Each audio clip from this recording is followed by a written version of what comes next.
নাম রেদওয়ান আহমেদ সাদাত। আমি ষষ্ঠ শ্রেণীতে পড়ি। আমি আজকে মডার্ন সিটি বানিয়েছি। এই মডার্ন সিটিতে রয়েছে একটি স্কুল, যে স্কুলে আমরা শিক্ষা ব্যবস্থা পেয়ে থাকবো, এবং তার পাশে রয়েছে একটি রেলওয়ে স্টেশন।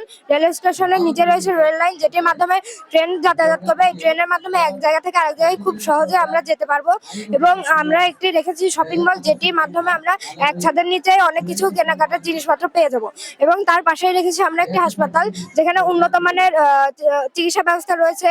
এবং আমরা নিচে রেখেছি পার্কিং, যাতে এখানে কোনো প্রকার গাড়ি টাড়ি আসলে এখানে পার্কিং করতে পারে। এবং হাসপাতালের পাশে রেখেছি আমরা একটি গ্রিন হাউস, যেখানে আমরা শীতকালে অনেক প্রকার সবজি ইত্যাদি চাষ করতে পারবো। এবং গ্রিন হাউসের সামনে রেখেছি আমরা একটি আন্ডার ওয়াটার টানেল, এবং আন্ডার ওয়াটার টানেলের সামনে রয়েছে একটি 2 লেন বিশিষ্ট হাইওয়ে, যেটি আসা যাওয়ার ক্ষেত্রে খুবই সহজ একটি প্রক্রিয়া।